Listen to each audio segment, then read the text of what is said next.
How you doing, folks? Ron Grovis from Rosby Reviews and Tools. We got a big one today, as you can see. Arrogant Bastard Ale, as you just seen a little bit earlier. 1 pint, 3.2 ounces. That's 7.2 alcohol by volume. It says you're not worthy to be drinking this. We'll see. I do have some information on this here, and couldn't get much out of their webpage, as they don't want to give much information. They hold it close to their vest, the IBUs, and they did give us the ABV though. Let's see what it has to say. This is an aggressive beer. You probably won't like it. That's something, huh? An aggressive beer. You probably won't like it. How to start off? It is quite doubtful that you have the taste or sophistication to be able to appreciate an ale of this quality in depth. We would suggest that you stick to safer and more familiar territory.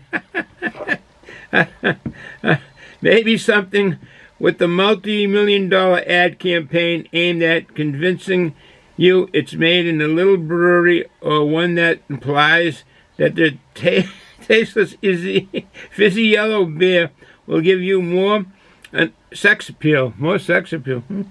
I guess I could use that. Perhaps you think multi-million-dollar ad campaigns make a beer taste better. Perhaps you're mouthing your words as you read this. Yes, I am, because ads do work at times, and they do kind of steer you in a direction that may you not want to go. But ads do work, and unfortunately, sometimes they're not the most truthful ads. So one might believe on the back of this. But anyways, okay, let's talk on my pal. Let's see what I have for some information. Arrogant Bastard. It's from Consortia of breweries, I think, or something. Arrogant Consortia Ale. It's a 7.2% ABV, as we mentioned earlier. They do not give the IBUs. It's classified, they say. And it says you won't like it. Putting in their webpage, you won't like it if you drink this.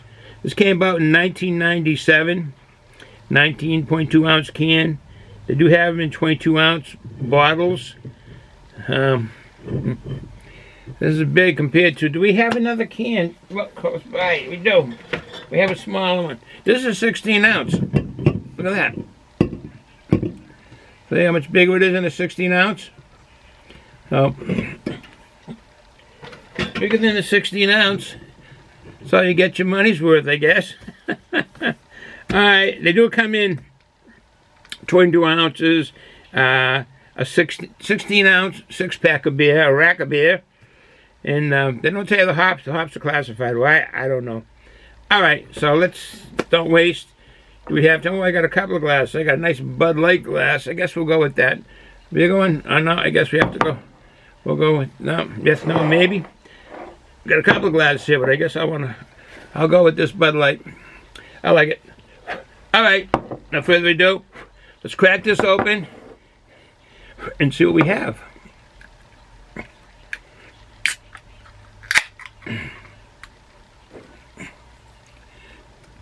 Oh, it's darker than I thought. The SRM scale, whoa. That's probably about 17, maybe 18, give them higher, 20 in the SRM scale. We'll get rid of the Bud logo there so we can see the.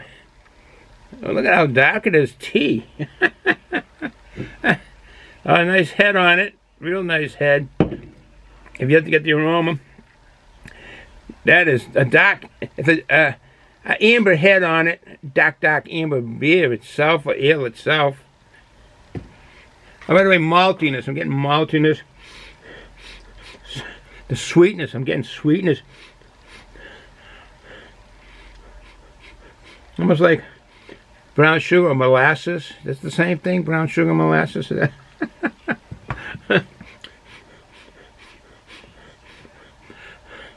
Some floral. My nose isn't working 100%.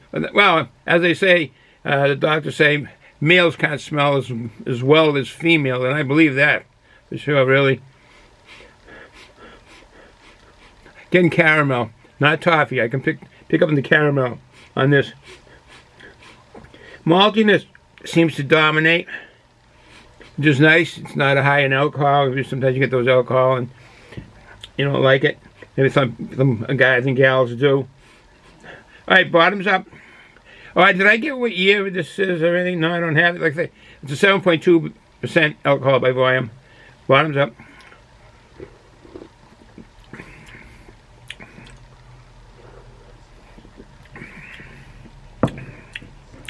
Getting the sweetness first, that comes through. The bitterness is in the back. Naturally, back of your tongue is where your taste buds for bitterness are. Front is the sweet, so you always get the sweetness first. Swirl it around. You still, as you swallow it, you're still going to get the bitterness at the end. If it lasts and it's a bitter beer, like it's persistent in my mouth right now, I shouldn't say persistent, but it's lasting in my mouth.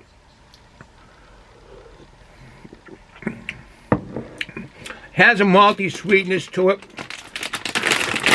A treat today. Call these dipping sticks. They're thicker than a pretzel. They call them for dipping. I'm not picking up on any alcohol, which is nice. I mean, I like when that steps forward in the flavor. I know the presence is there.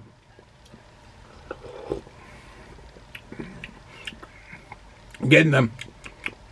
Definitely the hops are pushing themselves in on the flavor buds in my tongue.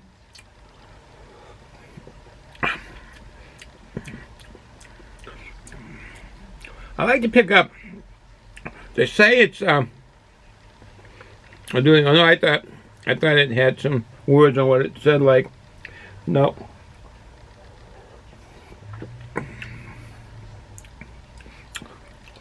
It's towards the sweet side, if you like the sweet beers. I typically don't.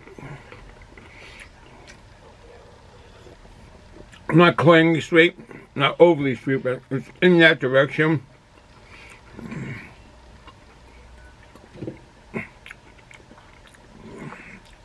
It leaves a bitterness.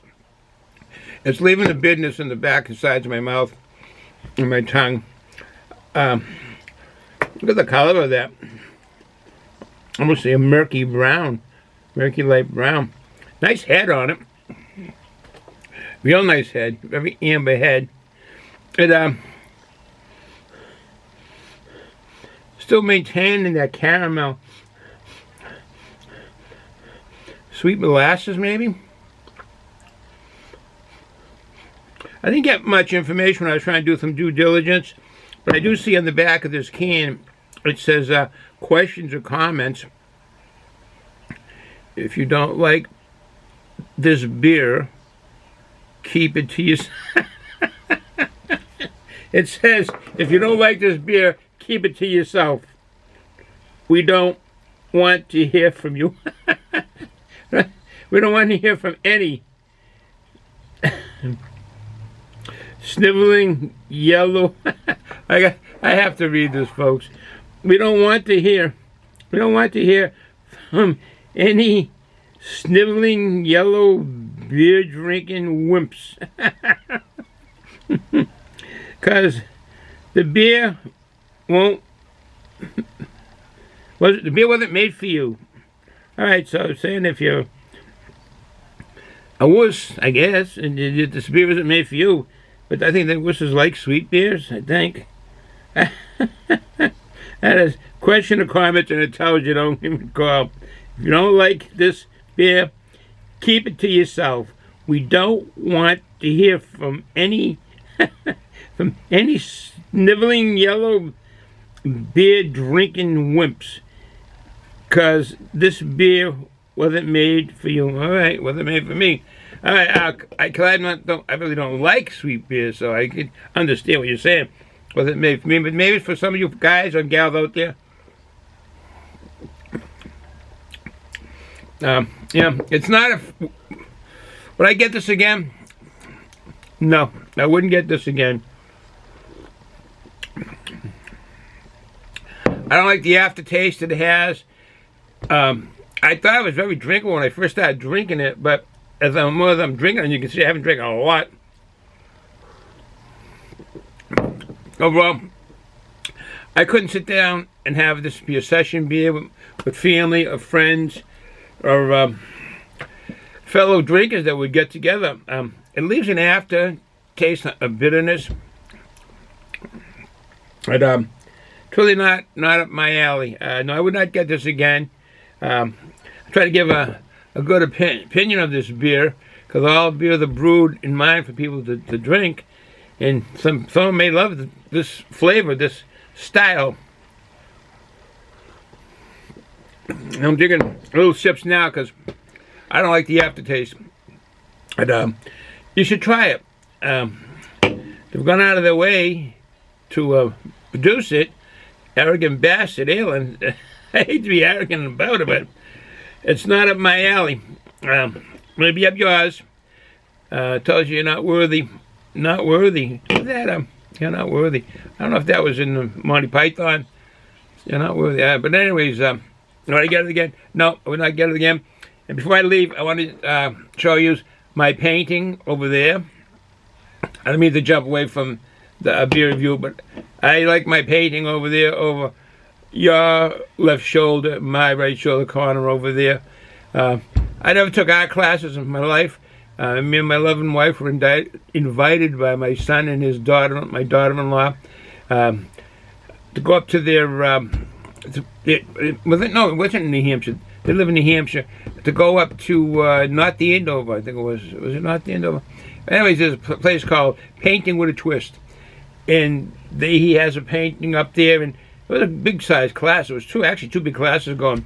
It kind of teaches you how to paint using the blue chalk, which somehow what they use to get mountains and so forth, and was in that. And I just amazed that I did something like that. I know it's probably not that you're looking at it saying, gee, that's a real amateur painting, and it is. I've never painted like that in my life.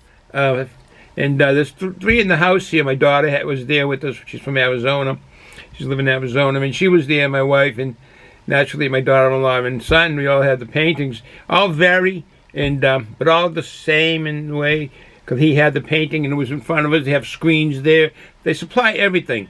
They supply the paints, the canvas, the brushes to wash up afterwards. And I thought it was very well worth it. I won't give the price because it's not fair to them on competition-wise, but you can call them. It's Painting with a Twist in North Andover. They do have other locations, so you should check it out. Excuse me. I just had to point that out because I can see it, and I like it. I thought I did well for the very first paint I ever did. So, with that said, would I get this beer again? No, I would not get it again. It's not at my alley. Or down my alley. Or in my alley. I don't like the aftertaste. Arrogant Bastard by a Consortium or something. So with that said, enjoy the day, folks. It's raining here in Massachusetts. It's been raining for the last 2 days. It's very dreary out now. Very wet out. I would like to start doing my beer reviews outside. And, can't do it.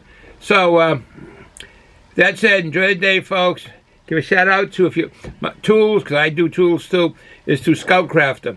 Go to his channel. He has all kinds of tools, very educational and very informative of how tools are and the history of tools. So I just want to give a shout out to Scout Crafter. If you're going to drink responsibly. Don't drive or run heavy equipment. Kids underage, don't drink until you're of age to drink. All right, folks. Have a good day. Ciao.